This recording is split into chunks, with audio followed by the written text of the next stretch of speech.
राज्याच्या निवडणुका या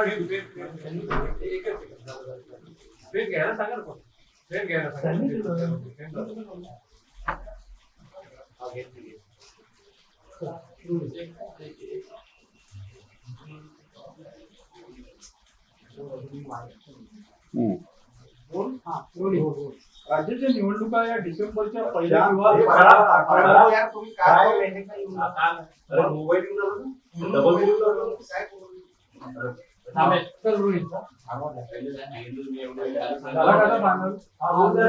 राज्याच्या निवडणुका या डिसेंबरच्या पहिल्या किंवा दुसऱ्या आठवड्यात होऊ शकतात आणि याला कारण असू शकतं लाडकी बहीण योजनेची पूर्णपणे अंमलबजावणी.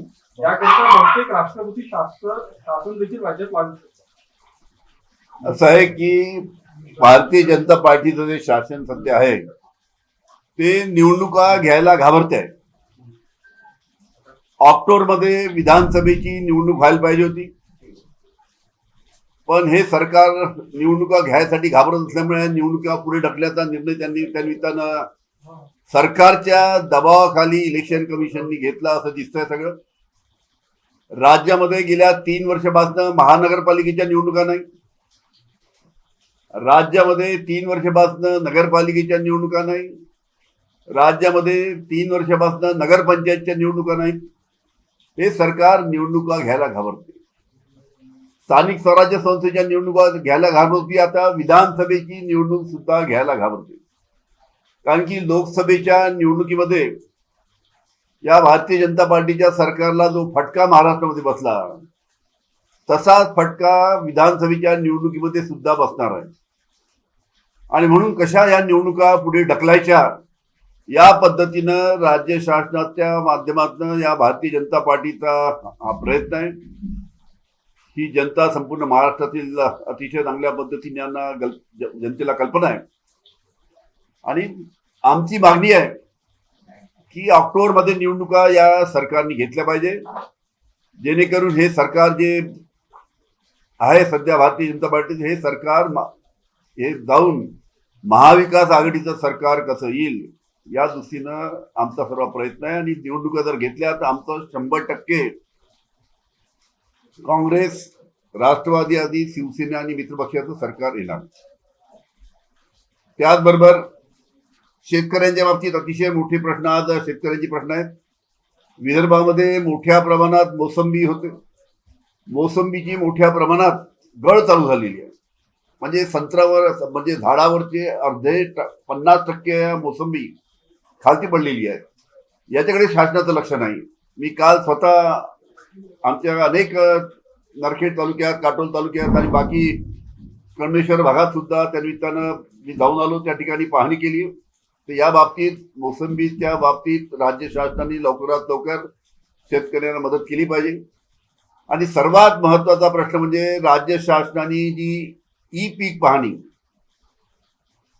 मागच्या वर्षी राज्य शासनाच्या चुकीच्या धोरणामुळे, भारतीय जनता पार्टीच्या चुकीच्या धोरणामुळे कापसाला भाव मिळाले नाही, सोयाबीनला भाव मिळाले नाही. कापसाला 6-6.5 फक्त या सरकारने भाव दिले, सोयाबीनला सुद्धा भाव दिले नाही. आणि मग त्यासाठी ज्या पद्धतीनं 10,000 रुपयाची मदत 2 हेक्टरसाठी, 5,000 रुपये प्रति हेक्टर, 2 हेक्टर साठी 10,000 रुपयाची मदत राज्य शासनाने जाहीर केली. पण ही देत असताना ई-पीक पाहणीची अट टाकली. आता ई-पीक पाहणी ग्रामीण भागातील शेतकऱ्यांकडे मोबाईल व्यवस्थित नाही, अँड्रॉइड मोबाईल नाही आहे. अनेकांनी ई-पीक पाहणीच्या बाबतीत शेतामध्ये जाऊन त्याचे लोड केले नाही, त्यांनी नुकसान झालेलं.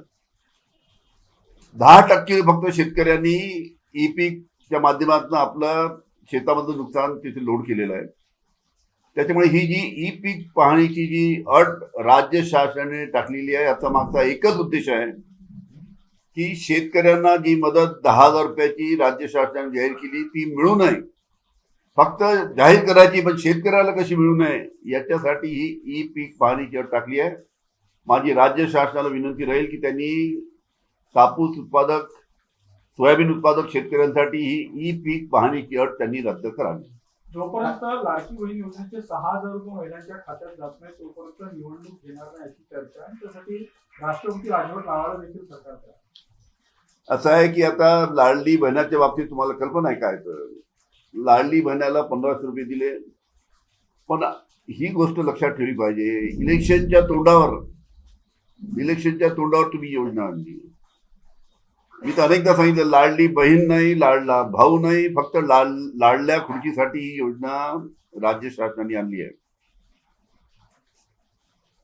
आमचं सरकार जेव्हा येणार आहे, यांनी ही योजना आणली. लाडली बहीण फक्त 3-4 महिन्यासाठी, निवडणुका झाल्यानंतर हे सरकारी जाणार आहे आणि यात फक्त 3-4 महिन्याचीच फक्त आर्थिक तरतूद या सरकारने केली आहे.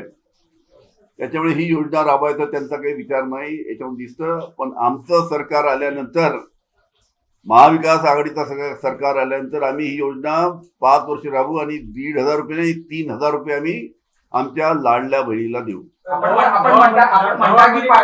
म्हणताय की आपलं सरकार येणार, पण काल मुख्यमंत्री कोण राहणार याच्यावरून परत एक वक्तव्य संजय राऊत यांनी केलेलं आहे की जनतेच्या मनातील मुख्यमंत्री उद्धव ठाकरेच आहे. काय संध्याकाळी कसं आहे, उद्धवजींनी स्वतः सांगितलं. कसं आहे, आमच्या पक्षाचे जे ज्येष्ठ नेते आदरणीय पवार साहेब, राहुलजी गांधी, उद्धवजी ठाकरे, हे सर्व 3 नेते एकत्र बसतील, चर्चा करतील आणि जे नाव तिन्ही नेते देतील तो महाराष्ट्राचा मुख्यमंत्री होईल. महायुतीचा विरोध असताना नवामलिका जनसंवाद यात्रेमध्ये सहभागी होणार आहे. महायुतीचा महायुतीकडनं त्यांना विरोध असताना देखील कसं आहे, आता नवाब मलिकचा तो वैयक्तिक प्रश्न आहे, त्याच्यामुळे त्यांनी वैयक्तिक काय निर्णय घेतला याची मला कल्पना नाही. संभाजी भिडेंनी तर मराठा आरक्षणाबद्दल वादग्रस्त वक्तव्य केलं आहे की मराठ्यांना आरक्षणाची काय गरज आहे, आपण देशावर राज्य करण्यासाठी. संभाजी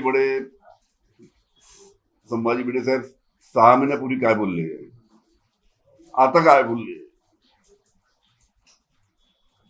पहिल्यांदा त्यांनी पाठिंबा दिला मराठा आंदोलन, आता ते विरोध करतायत. त्याच्यामुळे त्यांना तुम्ही विचारलं पाहिजे की तुमची 2 पैकी नक्की भूमिका कोणती?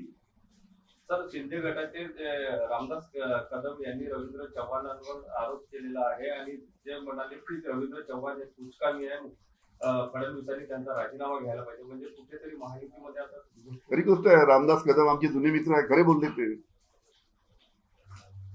त्यांचं जे खातं आहे PWD खातं ना, त्या खात्याची काय हाल आहे संपूर्ण महाराष्ट्रामध्ये, कशा पद्धतीनं गड्डे पडले रस्त्यावर, कशा पद्धतीनं ग्रामीण भागामध्ये रस्त्यासाठी पैसे नाही, पांढऱ्या रस्त्यासाठी या राज्य शासनाने पैसे दिले नाही. त्याच्यामुळे जे रामदासजी कदम बोलले खरी गोष्ट आहे. त्यांचाच नाही, अर्ध्यापेक्षा जास्ती मंत्रिमंडळातील मंत्र्यांचा राजीनामा घ्यायला पाहिजे. अकार्यक्षम मंत्री आहे, सरकार अकार्यक्षम आहे. ABP माझा, उघडा डोळे बघा नीट.